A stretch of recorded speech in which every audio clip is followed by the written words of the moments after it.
What's up, Andrew? Yeah, it just broke 60, 80. Uh, yeah, I'm kind of interested in what the economy is going to be looking like here in the next couple months. I'm hearing a lot of ups, a lot of downs, a lot of positives, a lot of negatives. I think we're going to have a lot of negatives for a month or two, and then it's going to pop, and our economy's going to be crushing it again. But we shall see. I am a little bit nervous about the economy now, though, because of I'm just not seeing stability in an upward direction. Which and I'm not a financial advisor. Of course he was. Everyone will eventually be on board with Ninja once they figure out. See, he's way ahead of everyone else. He doesn't have blinders on. As this stuff starts happening and things get moving faster, Ninja's name will be mentioned a lot more because he's mentioned these cycles for years. So have I, obviously, because fuck, I'm his moderator and good friend. So we're kind of sort of. He's on his line, I'm on my line, but our lines are similar. Uh, I actually do stock. He doesn't fuck with stocks. But yeah, as far as everything else, Ninja and I are pretty much parallel in thinking. That's why we get along so well, like minds and all that good stuff.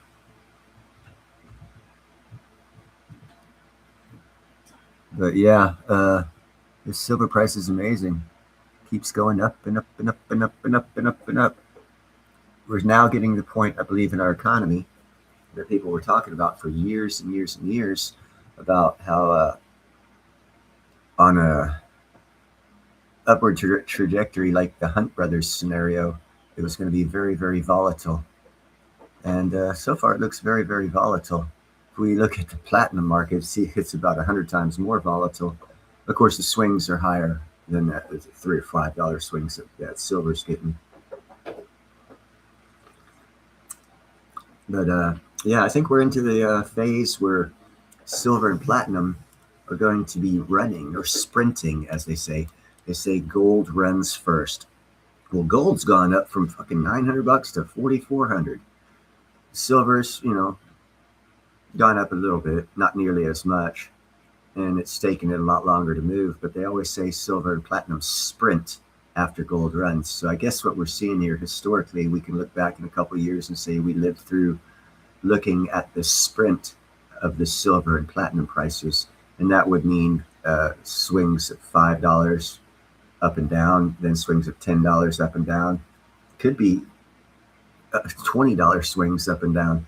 What I do know that concerns me, and it's only because I have a good relationship with my local coin shop that this concerns me, is my local coin dealer is not buying silver.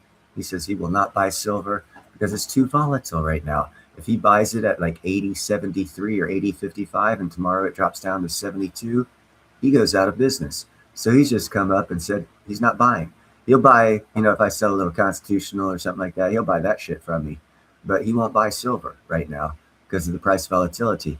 And as I believe some show last night was talking about, or no, it was this morning, a lot of precious metals dealers are going to be going out of business because of these price swings, because they're going to make bad calls, buy on the highs, it's going to drop down, they're going to sell on the lows, and they're going to go out of business. So, well, the reason why the COMEX shut down is because of the price volatility.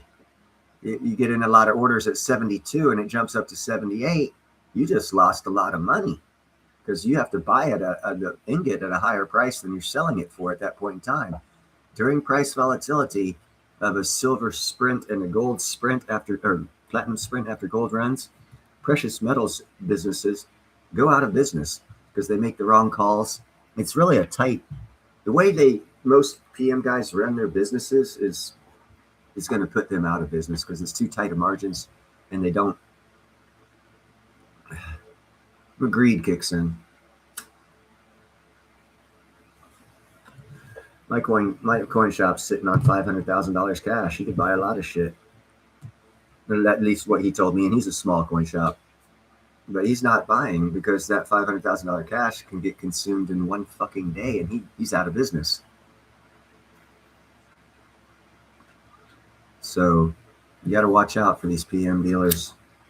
Price might be good, but if they aren't buying, which rightfully they shouldn't in such volatile times, because it can put them out of business. And that's something these stackers don't realize.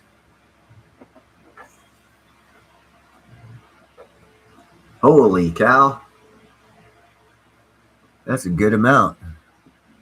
What's that? It's about 60% silver, something like that, sterling. If I were you, no, let me rephrase that. If I had money, I'd be doing a 2-year-long platinum investment. And that would be in Clean Air Metals, the platinum company up in Thunder Bay, Canada, because they're going to be mining platinum. And when they start mining their platinum, it's going to blow the business away. It's going to blow Wall Street away by the way they're going to be doing it. They'll have that whole platinum vein mined out probably within 10 years by the way the platinum vein's lined out and the way they plan on mining it. They don't plan on mining it until like late 2027, but their stock price keeps going up.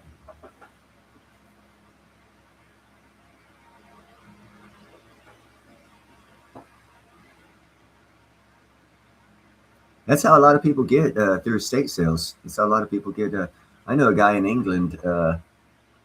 Damn, I wish I could remember his name. I talked to him a lot. He went silent around shortly after COVID because all the crap is, and he's still silent because of all the crap going on over there. But how he made his money is he would go to estate sales of people who have passed away, and the great white sharks, quote, family come along and they just want money. And the person who died had a lot of coin, and they look at spot price and they say, okay, well, give us spot price for all these coins. And they got my friend to go in there and look at the coins, and they'll be old coins, and all these fools want is spot price for them. So he pays spot price for them. They're happy. He's happy. He goes back, sells it for, if he buys 1933 gold at spot price, the people that sold it were just greedy great white sharks looking to get money out of their inheritance rather than seeing what they actually have. And they will lose money because of it. And my friend takes advantage of that because of the greed of others, and he makes good money.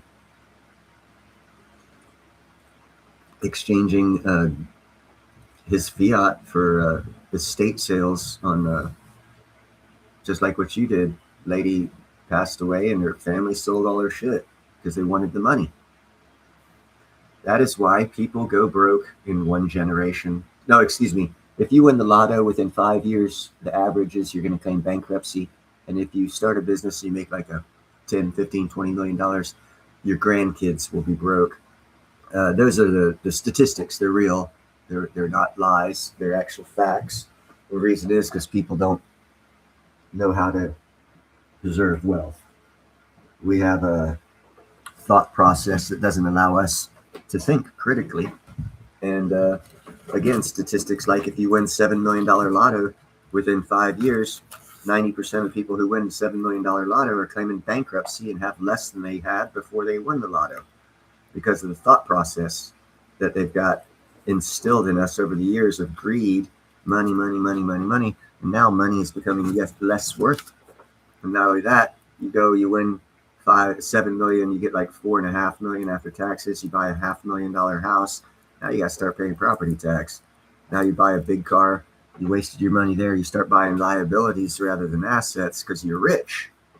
And it's going to last forever. And that psychological mindset is what causes the majority of those people to go broke, which leads to the psychological issue of, are people, or let me rephrase that, is our economy geared to where the general psyche of the average human being will naturally stay poor? I think that has something to do with it. And if you look at economics, psychology has a lot to do with it. If you look at what's going on right now in the news with Venezuela, hell yeah, CNN saying, President Trump is going to be the president of Venezuela and run the whole thing. Mark Rubio is controlling it. What the fuck? Wow. It's never worked like that in history before. As a matter of fact, in history, it works the exact opposite. But hey, what's up, Tom? They got people saying Mark Rubio and President Trump are running Venezuela, and that is the biggest lie in the world. And it's never actually worked like that in reality. And it's not now, but for some reason, that's the conversation. So, psyche of people has a lot to do with keeping them poor, and our governments know this, and the mass media knows this, and they feed you stories to keep you off balance, to blindside you with stupid, while other things are going on, like this thing on Venezuela. Everyone's talking, oh, Venezuela, Trump, and we're protesting this, that, and the other. Look at the silver price take off. And it's like everyone's concerned about, oh, Mark Rubio's running Venezuela. No, he's not. You just missed silver going up $5. So you missed an opportunity to make a lot of money because you're paying attention to stuff that just is total bullshit. I mean, the reality of it is that the Venezuelan quote-unquote illegitimate president had a warrant for his arrest from 2020 all through the Biden administration. They had a $30 million bounty out for his ass all during the last administration. Nothing new. The whole world wanted him gone. Not one world leader has said what was done was illegal, because the Nobel Peace Prize winner of 2025 is a Venezuelan woman who's been fighting to get him removed because of all his human rights abuses. And yet CNN comes out and starts cracking down on Trump and Rubio, saying they're dictators running a foreign country. My God, the stupidity. And that's what keeps people poor. What's up, Chad? Yeah, I got it right here. It's $80 and, well, it says the top left, it says $80.60. But if you look at the chart, it's showing $80.43. So there's and it just showed it went up to $80.57 when to the right you can see the ticker at $80.42. So this ticker is a little bit off. Gitco ticker. Not only that, I was watching another YouTube show, and this is actually true, and it's adding to the volatility. Prices of silver are different in each exchange. Shanghai exchange has it different than the fucking COMEX exchange, which has it different than the one that Russia and China used. They're all different. They're not cohesive, which means there's political upheaval coming. Because when you don't have cohesiveness in what quote unquote has been considered money for 5,000 years worldwide, then it's not the money that you need to look at. It's not the silver you need to look at. You need to look at the geopolitics of what's causing it. Find out who's going to win the geopolitics and see where the money's going to end at the end of the geopolitic bullcrap. Because if everyone was on the same page, silver would be the same price on every index around the world the way it has been for the past 50 years. And it's not. So that's not a silver problem. That's a geopolitical problem. That means it's a stage problem. Now you go back to last year and see how many Mexican silver mines. Everyone was crying, oh, pull your money out of anything that's not national for you because they'll close it down. And then Mexico closed down a lot of silver mines. They opened up a couple, but they kept the rest of them closed. China closed down all their silver mines. They're not selling to the world. Well, that causes a shortage. If they're the number one miner and they're not selling, well, all of a sudden, you're going to have a manufactured Hunt Brothers shortage. And I think that's kind of sort of what we got right now, because a lot of the mines were shut down. That's not actually true, Andrew, because for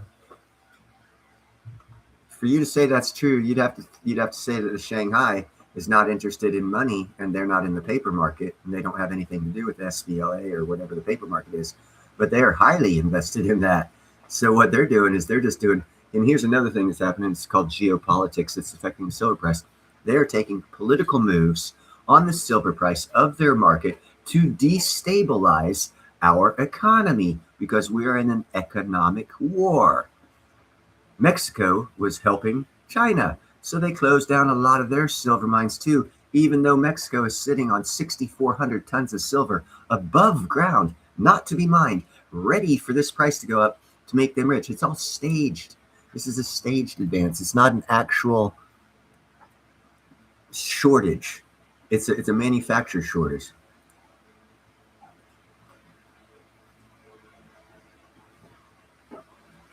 See, there you go, Tom. If they even came close to exporting 60% of the world's silver and they stopped exporting silver, there's not a shortage of silver.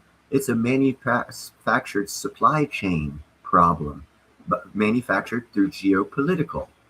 All getting back to the price that you're looking at right now is caused by geopolitics, not by natural charting as we used 50, 60, 40, 30, 100 years ago. Well, maybe there was some manipulation 100 years ago, but the manipulation is a geopolitical manipulation to drive up silver prices.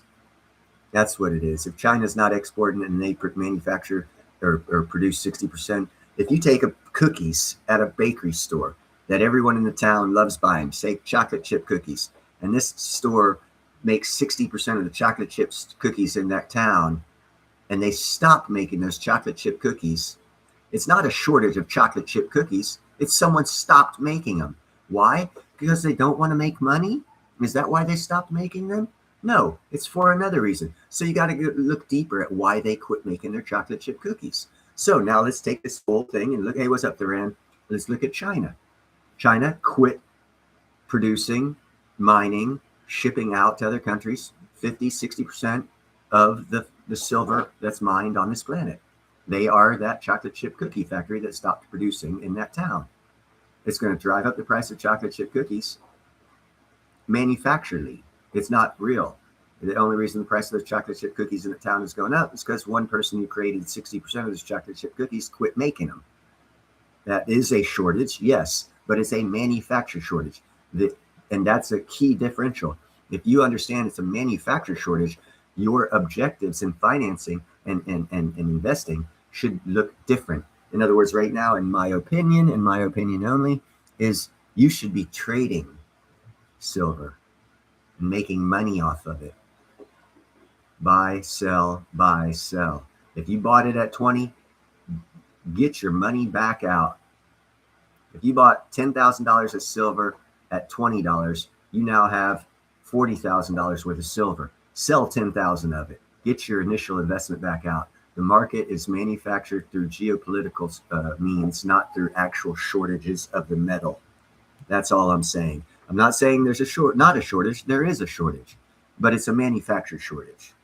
And when you have manufactured shortages, your investment strategies should look differently than if it's a natural shortage. In platinum, we have a natural shortage, the exact opposite of what's happening in silver. No one is stopped producing.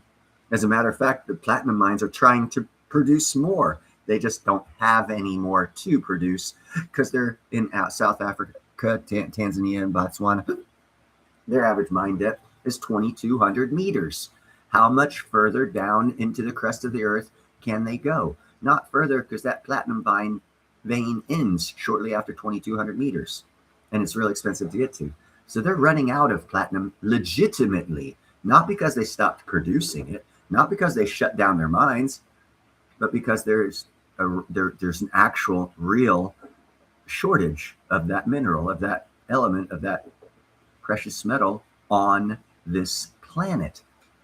To where with silver, their silver mines are going to, I guarantee, I'll put $1,000 on it right now. What date is this? This is January 1st, 2026, 8:50 a.m. Neil says he'll give $1,000 if within 5 years, one silver mine, new one, a brand new one that's not open today, doesn't open with higher silver prices. Because that's what business is. They aren't going to produce things at a lower price to keep the price low. You got to look at business. You have millionaires and billionaires out there sitting on what they know for a fact is silver. They're not mining it because the price is too low. The exact same scenario that Clean Air Metals, the platinum miner, is using for not mining the only new platinum vein found on this planet in Thunder Bay, Canada. They said they're not going to waste money getting in there and mining it because the price is too low. So we know for a fact, I've given evidence that we have a platinum vein that can sustain the world for about 6 to 8 years of all the world's platinum needs. And it's not being mined because the price has been manipulated too low, according to this company. With the silver market, they're trying to get to the same spot, but they're doing it manufacturing. They manufactured the whole scenario. What you have in the silver market is China and Mexico stopping silver mining. China being the number one silver miner in the world, Mexico being like number two. So if you have the number one and two stopping a majority of their production, what happens with price? Look at the chart. That's what happens with price when you manufacture a price run up.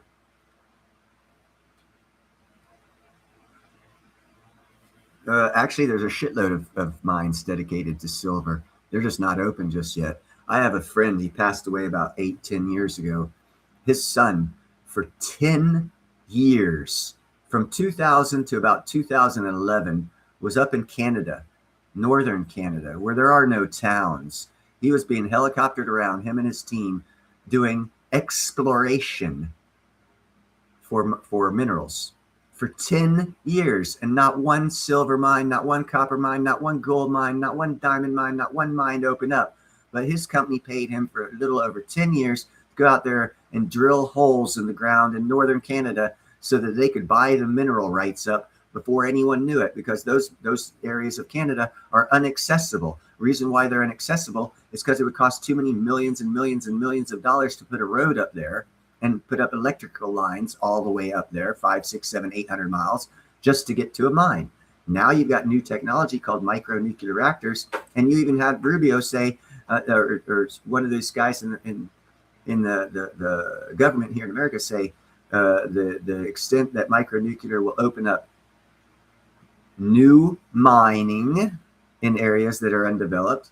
It's going to take every place that relies on diesel generators through the winter are going to be buying micronuclear reactors, so they don't have to import and rely on a fuel that they have to import. If the weather's bad, they don't get it, their electricity goes down. They're going to be buying micronuclear reactors. For that same reason, mining companies are going to be buying micronuclear reactors, flying them out to parts unknown of northern Canada, where my friend's son did surveys 20 years ago, 15 years ago, and they know where all the gold and silver is. It's just inaccessible right now. But as gold and silver prices go up, financially, you look at paperwork of companies and they're like, okay, well, at $30 an ounce, it wasn't worth us expending $15 million on a micronuclear reactor, sticking it up there and helicoptering our boys up there. But at $80, we can make a profit if we do that. So now, because of economics, new mines will open up. Trust me, all the mines in the world have not been opened up for silver or gold yet. Platinum, not even close. We have a new mine of platinum in Thunder Bay, Canada. And I think, yes, Chad, it's getting to it. The only thing is those mining companies see exactly what I'm seeing. It's a manufactured run-up. Now, what we have is a political instability of an economic war going on between China and America, which is involving the whole world. So the instability of a company to make that kind of move is not worth it quite yet.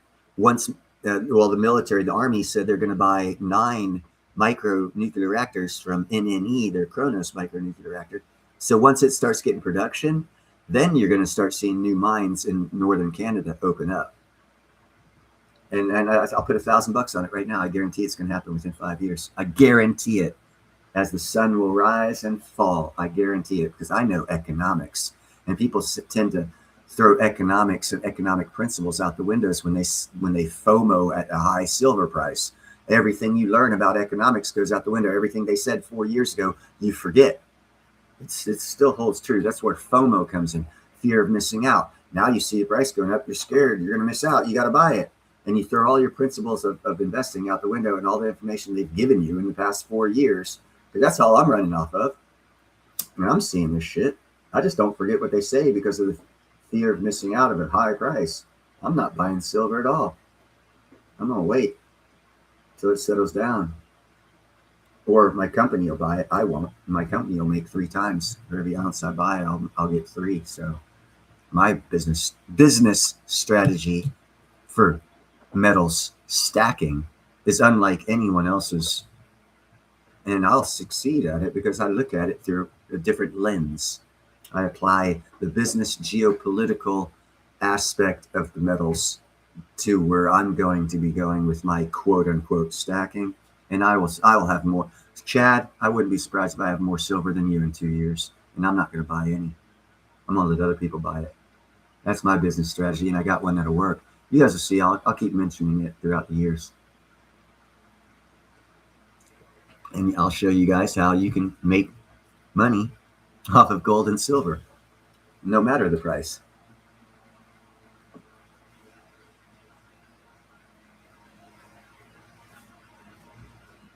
WRN holds so much mineral-rich lands, it's impossible for them to mine it within 100 years. You want to know what else holds 1/3 of the minerals and resources on this planet? The Arctic. And I've mentioned this before. That's why Russia has. I had done a report at the time. It was 2 years ago. Russia had 34 icebreakers. They now have 38 icebreakers. And last year was the first year they kept the Northern Passage open 12 months out of the year. If America doesn't keep up with them, we're going to lose the shipping business. And that's another reason why we want Greenland, because all the land that borders the Arctic was through treaties determined so we don't go to war over who owns the Arctic. And I've done a video on this too. Every country that has land that borders the Arctic gets a percentage of the Arctic without having to go to war to own it. So if America owns part of Canada and part of Greenland, our percentage of the Arctic increases from like 15 to 20% because we own Alaska and it borders it, to up to 30 to 40%, which also guarantees that America will have all the resources of the world for the next couple hundred years. Because if you're going to look at precious metals and geopolitics, you got to look at long term. And for that, you got to go back to 1776. Yes, you got to go back in history and say, will America get Greenland? Will America get Canada? Well, I don't know. Let's look at 1776, the founding of our country. What kind of country were we going to? Okay, we formed a democratic republic. Okay, that's cool. Okay, you know what else we formed? An expansionist nation. Google that. We didn't stop just because we were born and it's in our lifetime. No. America goes on longer than our personal lifetimes, and it was made as an expansionist nation. That means world leaders back in 1776 determined that in 2025, 2026, America would expand because we're an expansionist nation. We don't want to do it through war. So how are we going to do it? I don't know. Economics? We are in an economic world war. Huh. Interesting concept. I think I'm on the right page.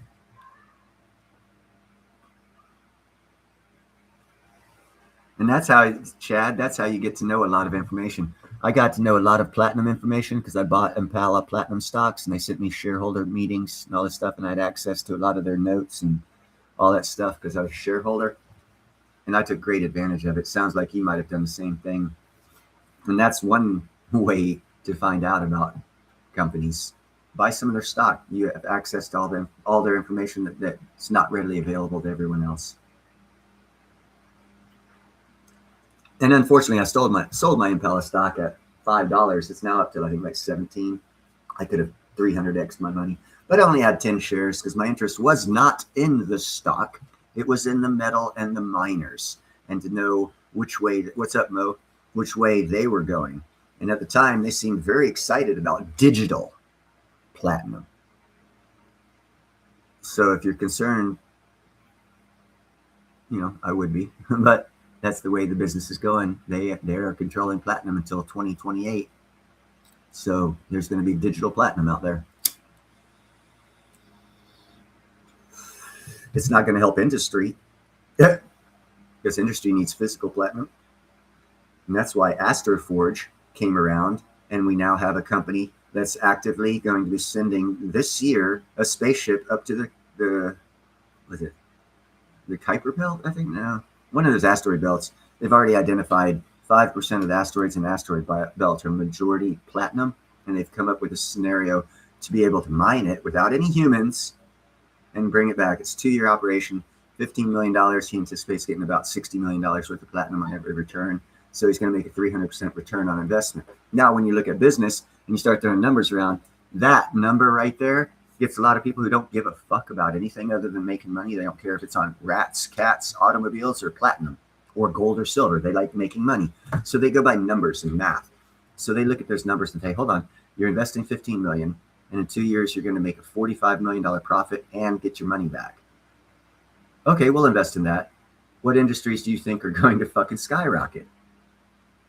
The ones that all the rich people are invested in, because the numbers for them are right, showing they're going to make a hell of a profit margin if they invest in it. So they invest in it and they keep getting rich while we keep buying stuff that's physical. And sure, on a lower level economic scale, you do need physical because you're going to, one day you might have to barter. But if you're a millionaire, you're not going to have to barter. So you don't think like that. Your strategies aren't existent on that. All these YouTube shows are pushing that perspective. That perspective is a perspective that keeps you poor. That's right. Because as your silver has gone up 300% from $20 an ounce when you bought it to $80 an ounce, or $80.46 an ounce, as Kitco is saying, you've made a lot of money. Well, no, you haven't, because it's still sitting there in your basement. You haven't made shit. Have you taken advantage of it? Have you leveraged it? Have you achieved wealth off of it? No, no, no. But you're a stacker that's successful. No, actually, you're not. You're financially ruining your future, because you could take that silver and you could leverage it. You could sell it. You can invest it in other things and then come back and rebuy and have 10 times as much silver with the profit margin you made off of selling your silver and buying other things. Even if silver goes up to $200, you could still, if you do it correctly, take the money that you sold your silver for at 80, invest it in something like, I don't know, Nano Nuclear or NuScale or OKLO. I mean, hell, if you'd have done this a year ago when silver was only like 40, you'd invested in OKLO, you'd have made 1,000%. Silver, you only made 300%, which is bigger, 300 or 1,000. So with that 1,000%, you could have come back and put 700% of that profit margin back into silver, had more silver, plus 300% profit margin in cash to make future investments. That's how rich people do it. They don't sit on their shit. Oh, I got oil for free. It was at negative $5. I got paid $5 a barrel for this gas. Okay, sit on it. Sit on those fucking 55-gallon drums. What good are, now you're paying rent for fucking the land that they're sitting on. What good's it doing it? You're not rich until you sell them. See, that's the thing they don't tell you. You're not rich until you sell. You're not poor until you sell. It depends. That's the key right there. When you sell, it makes you rich or poor. And beyond that, what are you going to do with that money? Why are you selling it? Are you selling it just because you need to pay bills? Well, you're going to be poor. If you're selling it because you got a better investment to achieve a higher gain of return, no matter what asset class it is, because of the geopolitics or the trends or the new movie that came out or whatever, increase your wealth. You have to increase your wealth. It's mindset. You have to change your mindset to be wealthy. A stacker mindset is not one of wealth. It is one of preparation. You are preparing for something, and it's not to be wealthy. I have not heard one stacker say, yeah, I'm stacking to be a millionaire. No, you're stacking for future issues. Shit hits the fan, whatever. You got the wrong perspective. You're going in the right direction, but you got the wrong mindset. I'd like to change your mindset. Have you make even 10 times more money than you're going to make. And I can't change it. You have to change it through knowledge gained. And that's why I do my show. For those 6, 8, 10 people that watch it, I try to bring a different perspective, because I know a lot of multimillionaires. I know a lot of billionaires. Yes, I am poor. You want to know why I know them? Because I'm poor. One thing you will find out, if you ever have the opportunity to meet someone who's wealthy, treat them like the guy next door. Everyone treats them like they're rich. You're not going to be special treating them like they're rich. They're not going to want to hang out with you because you treat them like they're rich. They're going to want to hang out with authentic, real people. That's what I have found out. I know a businessman in Texas.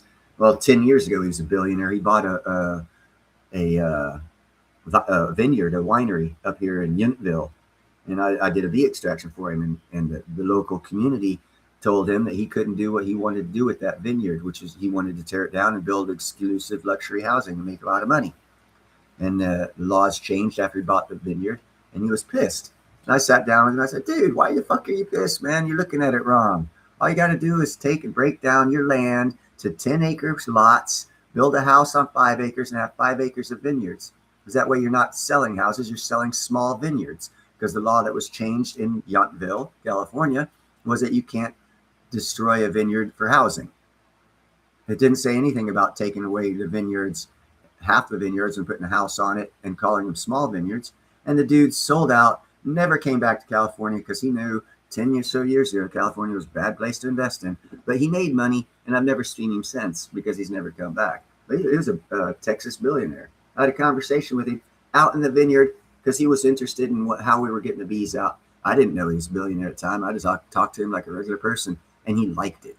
And he came back the next day because there was a 3-day extraction. It was a huge hive. And we had good conversations, enough so where we started talking business, and I let him know what I thought. And he thought it was a good idea because he was thinking wrong. He was pissed how much money he was losing rather than how to take advantage of that situation that turned sour for him. It's all in your perspective of the way you look at things. I've done that a lot in my life, help people out, right? Just by giving them a different mindset. And how you talk to people is you don't talk to them with reverence. No one's more special than anyone else. Money is a physical, man-made thing. We're all equal. The only thing that makes us not equal is your perception of us not being equal. Now, if your perception of equal means he can buy more than me, well, yeah, in that perception, you're not equal. If your perception of equal is we're all here on this planet and everyone needs everyone, because if you kill us all off, no one's going to be rich. We're all equal. And hey, that's reality. So stick with the real shit. The fake shit will come and go. That's why your 5-minute, 5-second investments are so sucky, because they come and go. Real stays real. That's why Warren Buffett's one of the richest men in the world, sitting on $5 billion cash. I'm not sure of that number. He's sitting mostly on cash right now because he sees exactly what I see. He made his moves 4 months ago. That means you got about 3 or 4 months before shit happens. How do I know that? Because Warren Buffett's moving his money around. He hasn't been wrong yet because he looks at the geopolitical situation as well as the strategic business advantages that his companies have and the possible future that's coming because of geopolitical. That's why rich people will never pay taxes. They will never pay taxes because there is not one set of rich people out there that is specifically Republican or specifically Democrat. If you look at the billionaires, 60% of them are Democrat, 40% of them are Republican. So if the Democrats pass a billionaire tax, they're screwing their donors. That will never happen, ever. Yes, he has, Andrew. I sold all of my stock out last November in 2024. Not 2025, 2024. So, like I said, Buffett, I'm a little bit behind Buffett, but I see what he has, what he's doing. I just don't have the cash that he has. And I need to survive being poor. Money that I have coming in covers the bills, and that's about it. Because work's bad. I'm not in the right financial position that he's in. But I'm working my way there because I see the right path, and I will get there. And so far, it hasn't broke 81 during this 40 minutes that we've been on this live stream. So I imagine same thing's going to happen. That happened. Let's see. Let's go with days. Let's see. Back in November, it was 50 in November, so it's 80 now. Wow. Let's go back a little further. Go back to March. March, it was around 30.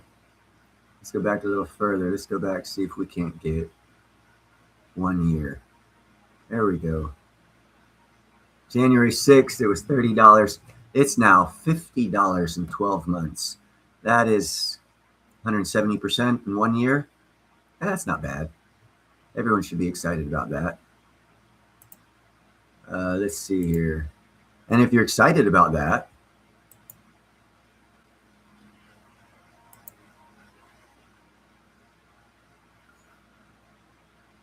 let's see. It's about 170%, I said. All right, let's see.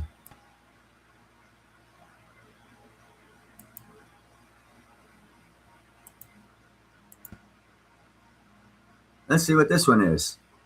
Just in 1 year. This is a 1 year time scale. And it is up 200%. So it actually went up higher. Now, if you're smart and you look at this chart, you should have sold somewhere around here at 147, 190, 170, 160, 120, and then rebought back in. And you'd be up like 350%. See, so if you let your money sit, you're going to lose money. Because you see this right here? Max 800%. When's this? July 2023. So this July, it'll be 3 years. So let's go from, I can't see. Yeah, okay. January 2022. The money you lost by staying in silver. You could have had this. I started talking about it. Where was it? July, August, September, October. Nope. April. It was around here. I started telling you guys to look at it. $21. It was around the same, a little lower than silver. So if you'd have held it for 6 or 8 months, you'd have made 700%. You could have bought 5 times as much silver. So instead of having 10,000, you could have 50,000 ounces. That's all I'm saying. You got to look at other things. You got to look. If you want to make money, look at it to make money. If you just want to have silver, time to buy is yesterday. Because when you're up at these prices, it's wishful thinking that you're going to triple your money, quadruple your money at $80. It'd have to go up to 320 and maintain that for you to be able to sell it. Because as you see right now, you go to look at coin shop, try and sell it for $80. See how many times you get no. We're not buying. Oh, smelters aren't taking it. That's why we're not buying. No, they're not buying because they don't want you to have the money. And they're coming up with a reason to not buy because it's a geopolitically advanced price. It's not a natural price. If it was a natural supply and demand issue, they would be buying up every freaking ounce you brought them because there's a supply issue. There's a demand for it. If they're not buying it, there's no demand. And that goes back to what I said with China's not selling, Mexico's not selling. They're all closing down their silver mines. So now all of a sudden, apparently there's no silver on the earth and we'll never get any more ever again. Lie. It is a manufactured price increase. That is why the smelters are not going to buy. They see it and they're like, no, we're not going to lose money. We're just not going to buy it. That's a smart business move. So if that's a smart business move, there's no shortage. Wow, I hope I enlightened you guys. So now, will the price continue to go up? Yes, but it's going to be based off of geopolitical, not the actual fucking physical metal shortage, because there is no physical metal shortage. We have all the silver in the world. They're just not releasing it. As a matter of fact, it even goes worse than that. They're not releasing it.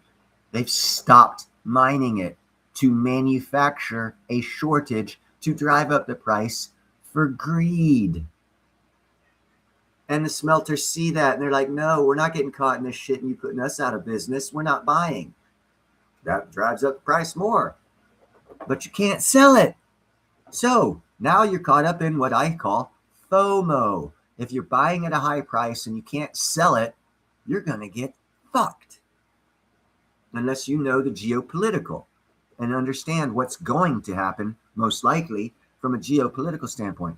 What would happen tomorrow if China opened up all of their mines to export silver again? What would happen in Mexico if all the mines they closed down in 2024, silver mines, pure silver mines, only silver in those mines? And what happens if they reopen them? That price right there will drop back to 30 in a fucking heartbeat. And everyone who bought at 80 is going to be fucked for another 45 years. Geopolitical economics, not the reality of economics. Just be careful. And that's why I say at $80, if you bought at 20, sell 25% and get your initial investment out. So if the scenario that I just laid out to you does happen, you ain't fucked. It's just your profit margin that got fucked. And you're not selling it, so it's not money because it's profit margin, not profit. Profit you get from sale. Profit margin you get from holding and seeing the price go up and down. You also have a loss margin doing that. So you can be like the people there in the Hunt Brothers year when they were like, oh, what, from $5 to $50, I'm gonna hold on until it goes up to $150. and then it dropped back down to $5. You got to wait 45 years. I just don't want people to see. I just don't want to see that happen. I don't think that's the way it's going to go. I think we're in a world economic scenario where we have to advance the value of money by devaluing it, and we're going through an economic change worldwide to come up with a new economic system, because the economic system we have right now is fraught with fraud and waste, and it needs to end. I think President Trump ended 600 regulations in his first year of his presidency. Businesses are going to skyrocket. It's all geopolitical. If America cuts all these regulations, that means we're not paying money to support these regulations. They average that the American household is going to save $12,000 from those 600 regulations they cut. You don't have to earn money. You just aren't spending as much because the government's not stealing it from you through regulation. And you'll see those savings. That'll happen. You'll see that by the end of the year. No, Venezuela was not part of BRICS. And again, let's go back to a Democrat, since we all hate Trump. We all have Trump derangement system. Did anyone forget the Cuban Missile Crisis? Can anyone explain to me what that was about? It was about communism getting a foothold in our backyard. We allowed, through that presidency, Russia to get a foothold, communism get a foothold in the Gulf of America. China and Iran were trying to do the same thing in Venezuela. So, feelings be damned. I am not having a child. Look at it like this. You move into a neighborhood and you find out the guy next door to you that just moved in is an active child predator. What would you do? Would you welcome him with new arms, great, say, oh, you're a great neighbor, we're going to leave you here, you have every right to be here? Or would you get them the fuck out? Okay, now look at Venezuela. Yeah, in a similar way, all the drugs they were sending through, they were getting from China, manufacturing, putting it in the cocaine, sending it to America. 300,000 Americans a year are dying from that drug that's coming from Venezuela and China. So, to use the adage of it's a sexual predator living next door is actually not harsh enough, because the child sex predator that lives next door will only rape your kid, not murder him. So if you look at it in that perspective, America is going to be a lot better off if we get Iran and China out of Venezuela. And since that illegal drug cartel, because of money, invited them in, I would say talk to the lady who won the Nobel Peace Prize last year. She's Venezuelan. She's been fighting it. If you don't believe anything I say or Trump says, listen to her. The whole world gave her the Nobel Peace Prize for fighting exactly what Trump's doing. She was fighting against the regime that Trump just took out. And she gives all of the examples. And she is Venezuelan that lived there. She actually got kicked out of her country for trying to narc them out on all the evil that they did. So the whole world's already recognized this woman's story as being factual. So don't listen to anyone else about Venezuela. Just go to the Nobel Peace Prize winner of last year and see what she has to say. And then ask yourself, should that person be in charge of that country with what this lady who won the Nobel Peace Prize is saying about them? Or should some good nation in this planet get rid of that son of a bitch? And you should have your answer if you have morals and a heart. We did the right thing. And if you're against that, you can check your heart, bro. You're being fed misinformation. You want to go straight to the source, talk to a Venezuelan. And it just so happens we have a Venezuelan that won the Nobel Peace Prize last year.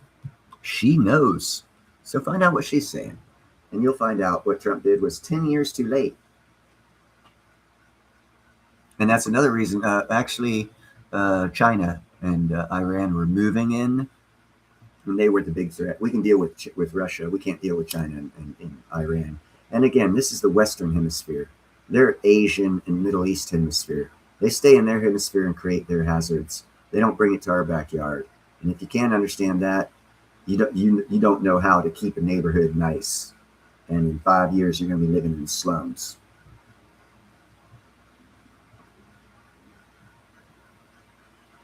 Yeah, they had to, because she was under house arrest and looking to be killed by her government. That's how good they are. They were going to kill her, and she ended up winning the Peace Prize. Wow. Who would want to kill a Nobel Peace Prize winner? They must be real good people. Yes, they are. They're called the Venezuelan government. If America had to go in there and take her out by force away from them to guarantee her safety, hello, that says a lot. Almost like that lady in Iraq, that fighter pilot that was captured. We had to go in and get her too, because they were going to kill her.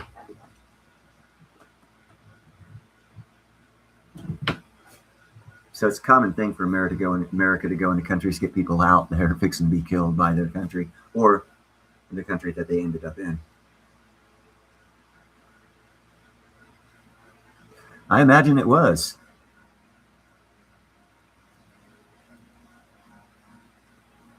I actually, quite frankly, I wouldn't want to be anywhere in Central America right now. Not for about 5 years at least. It's going to be unstable because of regime changes and geopolitical differences coming about and shifting tides of politics. And oh, by the way, that changes economics. Because if we get rid of the cartels in Mexico, wow, imagine what'll happen with the fucking economics then, huh? Mexico. And you guys put yourself in the seat of a Mexican. Your country's got some of the wealthiest silver mines on the planet. And you don't even have electricity. What's that government doing with all that money? You think our government's corrupt? Oh my God, we look like a fucking angel with a halo compared to the Mexican government, bro. What they do there, if they don't like you, they'll kidnap you, kill you, and not even fucking have anyone arrested for doing it. And then the people got to fall in line or that you die. That's welcome to Mexico. If you're an American citizen, you got a good chance of being kidnapped because they know you got money. Welcome to Mexico. When's the last time a Mexican was kidnapped in America? Oh, never? It's because our government's better, as shitty as it is. So again, put yourself in the spot of a Mexican. I know this pastor, he goes down, he's been going down to Mexico for years, setting up electricity. Straight only doing electricity because they got towns down there that have an extension cord that runs through the center of town, and everyone splices into that extension cord to get power to their house. That's electricity in some towns in Mexico. Are they a first world country? No. Second world country? No. Third world country? Maybe. So yeah, they're the richest in silver. So who's getting all that money? That's an interesting question to ask. Because it's not the Mexicans. So if that government was squared out and the people actually had the rights that Americans have to, even as shitty as our rights are to have our own resources and we're taxed to hell and all this other shit, they would still be 1,000 times better off under our system. Believe it or not, so would Canada. So we do have a shitty system, but compared to everyone else, it's not shitty at all. And I've just explained to you how we're helping with the manipulation of silver price to cause it to go up, not by an actual real shortage, but just by countries shutting down their silver mines, causing a shortage. That is the definition of a manufactured shortage. And it goes straight back to me thinking, wow, man, isn't this a kind of sort of similar fucking thing that happened during the Hunt brother years and everyone got fucked and they're going to be crying about silver, this, that, the other. Oh no, we're all hoping that silver's going to be revalued at 5,000 ounce, 1-to-1 to gold. Hold on to that thought.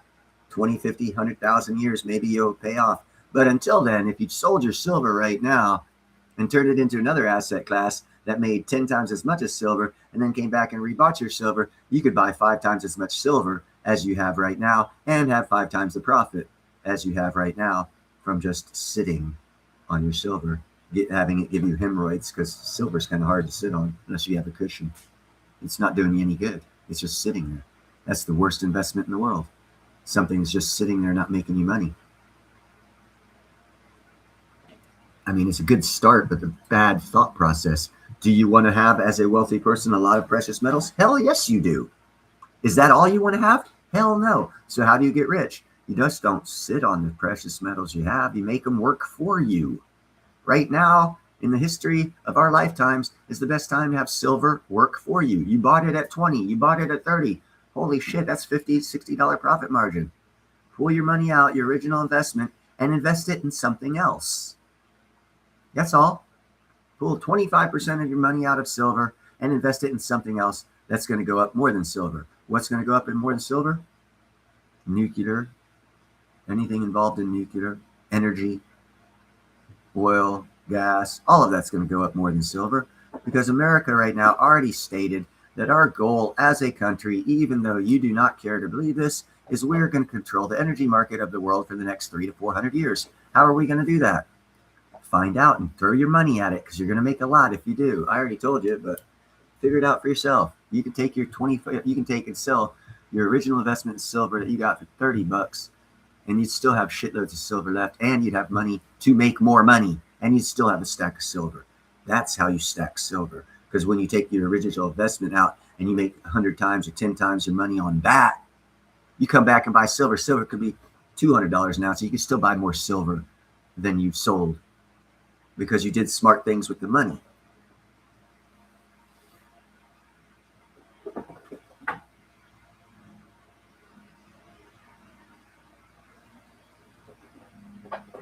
Chad, can you give me the statistics of deaths in Venezuela from drugs?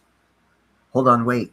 That country doesn't keep those statistics. Here, I'll counter your question, Chad. Chad says they have all those drugs down there. How come their own people aren't dying? How come we aren't getting true population after for 3 years? In the last 3 years, China's crematoriums have been running 24/7 like never before in history. So why is China not giving us their population numbers? Huh.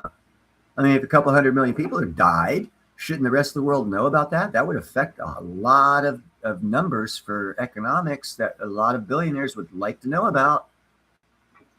Why are they not telling us about those numbers? Oh, because they're not keeping track of them? But you know how I found out? Because the urns that you have to buy to put the cremated ashes in, those weren't controlled. And if you look at those numbers over the past 3 years, they're up like 10,000%. You know what that tells me? A lot more people died in China than they're telling us. And you know what that means? That means that the whole economy of the world is going to collapse off of that lie because we still think China produces everything and they don't have the population to do it. So who's producing it? I did a video. You guys watch. I've already told you who's producing stuff. 7 years ago, India took over the 8 years ago, 7 years ago, India took over the pharmaceutical production line of chemicals from China. Russia stole all of China's exports from freaking North Korea. North Korea was solely importing from China. Now they're only getting their shit from Russia because China can't provide it. I've given reports on all this shit on how China's production has fallen over the past 7, 8 years. So if you believe that China is still a production nation, yeah, well, you're going to be poor. You're not going to be as wealthy as you should be because you don't have the facts, because you don't want to look for them. You don't know where to look for them, and you accept what you want to hear, which is what everyone does. Right now, silver is the best thing to invest in. That's what people want to hear. No, it's not. Best thing to invest in is the energy market. You'll make so much better returns. And you take that money and you buy silver with it. Because again, as I showed with OKLO, over a 1 year time period, it was up 700%. So if I threw $100 at it, I'd have $800 now. I pull my $100 out, I could buy 1.25 ounces of silver that I didn't have before I invested in OKLO a year ago. So I'd have a free ounce and a half of silver just by investing $100 in OKLO a year ago and selling it now. I'd have my money back plus enough to buy silver, all off of $100. I could get $100 of silver and have money. Wow. Couldn't have done that with buying and selling silver. So just don't have your blinders on. Silver is good, but there's a lot better investments out there for short-term gains that'll fucking increase your stack tenfold if you know what to do and don't have blinders on. But it's nice to see that silver is going up because that does mean there's geopolitical moves being made. And that means that other market sectors are going to go up 10 to 100 times more than the gold and silver market. And that's what you need to be looking at for real wealth accumulation. Short term, 10 years, 15 years, 20 years. And yes, that is short term. And as soon as you start looking at things that way, what's up, Hunter? As soon as you start looking at things that way, you'll start accumulating and acquiring wealth for your great, great, great, great, great, great, great grandchildren. And you'll be a Rothschild and a Woolworth and all these other rich people that stay rich forever. It's their way they think. and the way they make you think by information they turn out to you because you don't want to do the research to find out actually what's going on. Right now, silver is not in a shortage. It's a manufactured shortage because China and Mexico quit mining it. That produces a shortage that drives the price up. Now everyone thinks that we have a shortage of silver on the planet. We're far from it. We have so much silver, it's pathetic. They had to quit mining it to get the price to go up. That's how much silver we have. That's a good one. Yep, that's a ninja call. This is a Neil call right here. And it's going to go up 100% in 5 years, or 1,000%. This one right here is going to go up 1,000% in 5 years, maybe more. Or excuse me, 100x. ZVCN will 100x it within 5 years. Sorry, it's not a 5-second play, and you can't, get your retirement and go live on a tropical island tomorrow off of it. But if you want to make money, invest in ZVCN.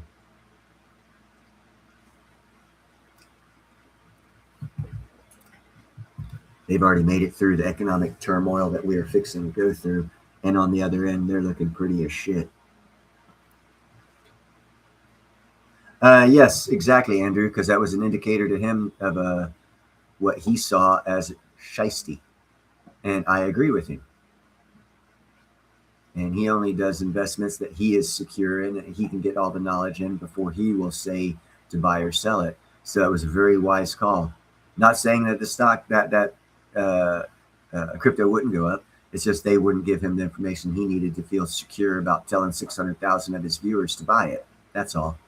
And if that company didn't realize that and all they had was not to talk to him when they could have talked to him and the price gone up even sooner, is saying something about the longevity of that.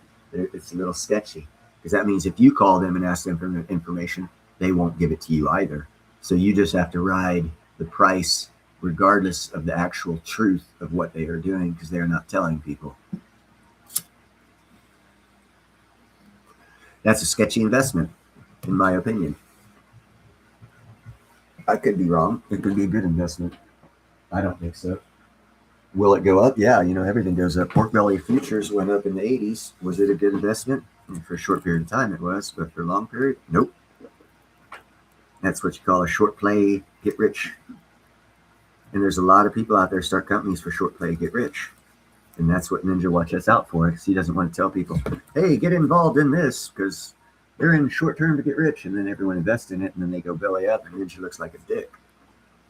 He's very cautious about his reputation, and he doesn't like, if people don't give him the information, that's sorry.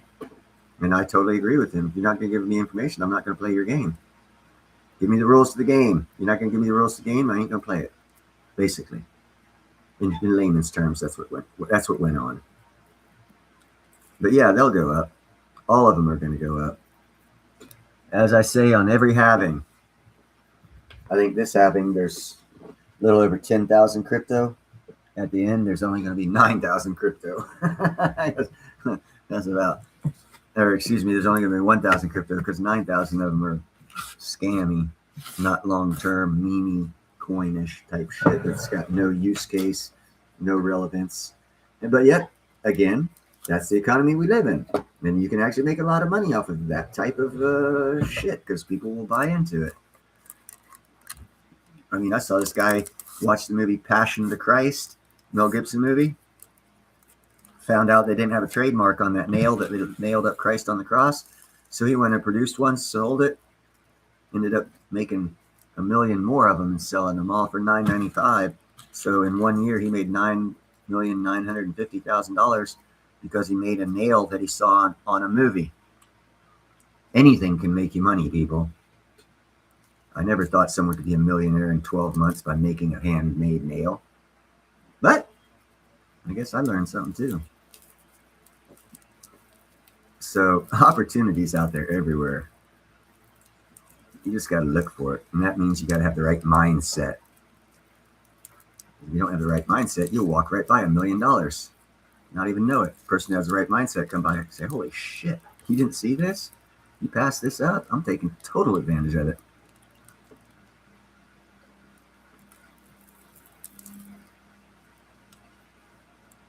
But that's just me. And that's why there's not a lot of rich people, because a lot of people don't think like that.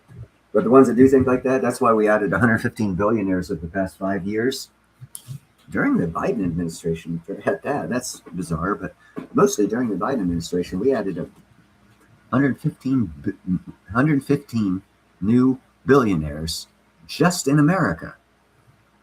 And people were telling you there was a wealth transfer going on. So if there's 115 new billionaires, that means there was at least $300 billion taken from America and put in 115 people's pockets. Probably more like 3 trillion, but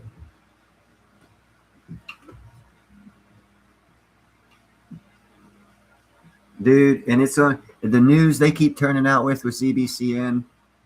Dude, it's like I said, it's a 100x coin. I guarantee it. 5 years, it'll be 100x. Easy.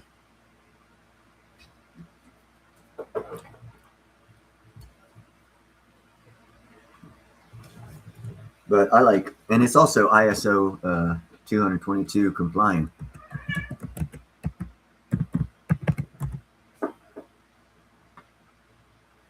And if your crypto is, as you said, it's been amazing how steady it's been. Well, it became compliant with ISO 222. That's SWIFT 2.0. It's a worldwide accepted currency, an exchange of money systems. And ZBCN is going to be a credit card under the new system. And MasterCard has already signed up with them. China has already signed up with them. A couple other countries are. ZBCN is going to take off like a rocket ship. You heard it here. I've been saying it for a long time. I'd actually like to get sponsorship through ZBC, and I've been pushing their product so damn long.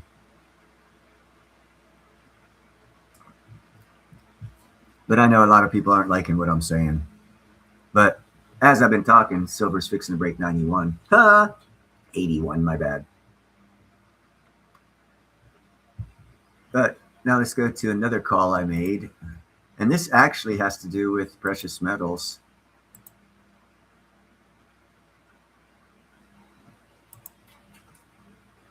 And let's go back here. And we'll get rid of that one. And we'll put up this one. Okay, in the past year, I got it here. This blue thing here.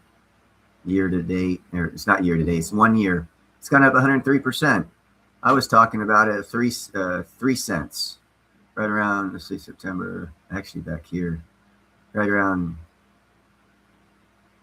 well, I was talking about it last year. It was at 3 cents. It's at 8 cents now. You'd have almost made 200% on your money. If you bought it at 0.3 and now it's 0.8, that's almost triple your money in the same period. And it's a platinum stock. It's a platinum miner. They'll be paying dividends. You know what dividends are? You got to add that to your conclusions of profit margin. On as far as dividends, that means if you own 1,000 shares and it costs 8 cents to buy those 1,000 shares, and in 2 years they pay you 10 cents a share yearly. That means however much money you just threw in that stock is how much money you're going to get back yearly. Yearly. That's a fucking excellent return on investment. I want to get 100,000 shares of that stock. When they pay fucking 10 cents a share, I'll have $10,000. I'll have invested 1,000. That's a yearly thing. That means that first year they start paying dividends, you get your money back. Every year after that, it's pure fucking, what do they call that? Residual income at a high rate of residual income if you've invested enough in it at a low enough rate. And that same thing goes with the ZBCN. They're not going to pay dividends, but it's a different type of dividend that'll get paid off if you. So if you're in the right asset, if you have a clear view of what's happening and you can see what's happening, what's most likely going to happen in the future in a couple of years, when you make your wise investments now based off of that, in a couple of years, you are going to be so fucking rich.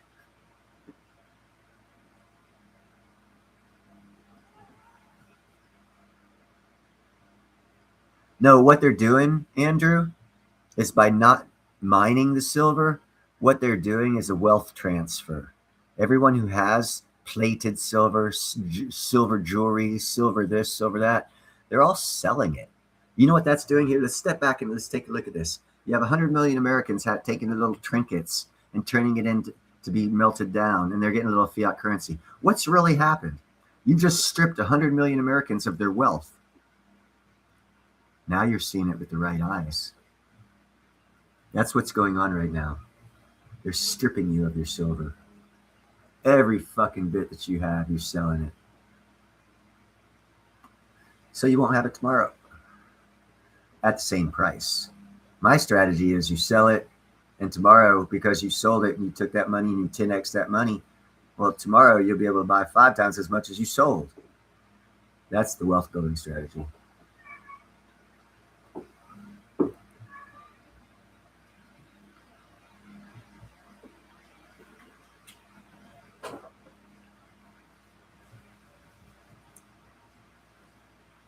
Now we're dropping back down 80, 77, not going to break 81. We came close, but I'm going to live it in this live stream. We've been going for an hour. I was hoping it would keep going after it broke 80, but it looks like it's going to stalemate here for a little bit.